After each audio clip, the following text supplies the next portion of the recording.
Hi, my name's David Rodwin, and this is The Life. So I just saw the world premiere staging of The Gospel According to the Other Mary. It was composed by John Adams and directed by Peter Sellers, with a libretto that was compiled by Peter Sellers of multiple authors, many of them women. It's a passion play in which Jesus never shows up. It's sung and with orchestra, and the characters from biblical times sort of time travel also to modern times, the protests of Cesar Chavez in America in the 1970s. The intention of which is to draw our attention to the contemporary issues in the biblical story. Peter Sellers isn't always known for his subtlety. But before we go any further, I want to single out the exemplary performance of the LA Master Chorale. Not only are they in fine voice as always, but their diction and precision is remarkable, thanks to the consistently awesome yet invisible hand of their music director Grant Gershon. And this piece is designed so it can be anything from a completely concert version, as was done 1 year ago with the LA Phil, or it can be completely staged in an opera house. Last night we got something smack dab in the middle. At Disney Hall, it was a partially staged,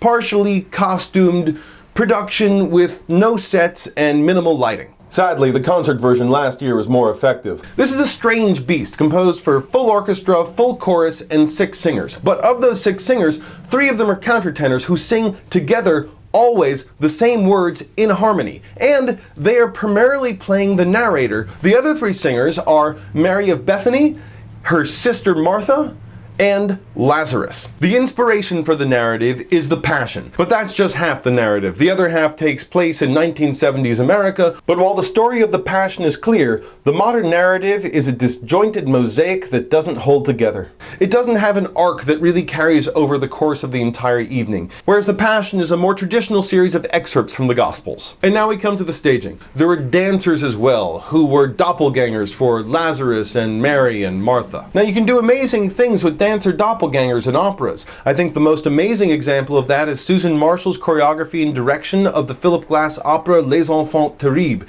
In that, she blew my mind. She created so much more subtext, even more than the music, of what the characters are going through by these extraordinarily expressionistic dancers who not only had just passionate choreography, but had interplay with the actors themselves. What Sellers did just didn't work for me. It was a lot of gestural vocabulary, and while I loved what Sellers did with the chorus, when they used their gestures in unison, that became a powerful statement. When the individual performers, the leads, actually started doing similar kinds of things with their hands, it just looked kind of silly. It was a thin kind of staging that didn't have impact or power. But what about the music? Because this is, after all, something like an opera, and here is what I am most excited about. I feel like John Adams is moving into his next phase. In his early work, Mr. Adams treats the orchestra like a monolithic train. It chugs away in a rhythmic fashion. It gives a strong foundation for all kinds of other lyrical lines that go above it. However, in Mary, he treats each element of the orchestra, each section of it, as a completely independent thing. They are no longer tied together. They are unmoored. And in that way, the orchestra sometimes sounds almost like a musical equivalent of popping popcorn. The strings will burst out at one moment, and then the winds, and then the horns. That will be over one tiny phrase. It's as though the entire organism is speaking as one, but only one word at a time. What he is doing now is so exciting and so different from what he's done in the past. You should see and hear this for that alone. On the other hand, what Adams does in terms of setting the text is similar to what he's done in the past, in that he uses repetition not just musically in the notes, but he has the performers repeat words in a way that becomes illuminating. Vocally, he does use familiar tropes. You hear it and you think, oh, that's Adams. But there's something that is so organic and natural about it. It feels like he is just grabbing these notes from the divine and making them manifest in the earthly realm in a way that is so satisfying it feels like breath itself. One example of that is in the second act, after Jesus has been crucified. The narrator is singing these words: Mother, Mother, Mother, behold your son. And it's repeated again and again. But when you repeat it over and over again, I felt like his music put light behind the words and just blew them in pure color straight into my mind. John Adams first used this technique in Nixon in China, where he had Nixon get off the plane the moment he landed in China, and he sung one word that blew the entire opera world's head off. And that word was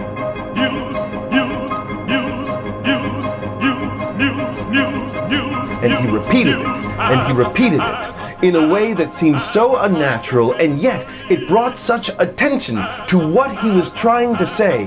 When you're singing in English, we're not used to that kind of repetition, and especially when you do it on peculiar phrases, whether they are short or they're profound. For instance, it is the old way daughters get even with their fathers, by wrecking their bodies on other men.